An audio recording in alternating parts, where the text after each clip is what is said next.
Hello everyone, my name is Deepa Verma and today I will explain you what is Mini Ratna status.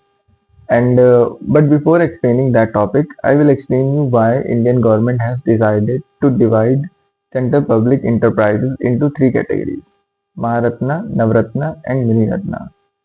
The reason behind that government of India has decided to do that, because so that the company can take their own investment decision and managerial decision, and the goal is to that the company get the public sector companies get more competitive and efficient, and also to give them more financial freedom, operational autonomy and strategic importance.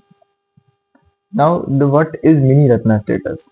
The Mini Ratna status is divided into two categories. First is Mini Ratna category 1 and second the Mini Ratna status category 2. And both the categories have their different benefits and have different eligibility criteria. If we talk about the Mini Ratna category 1, the benefit the company will enjoy in this category, that the financial autonomy of 500 crore rupees or net worth or equal to the net worth, whichever is lower. The eligibility criteria in this category is that the company should have made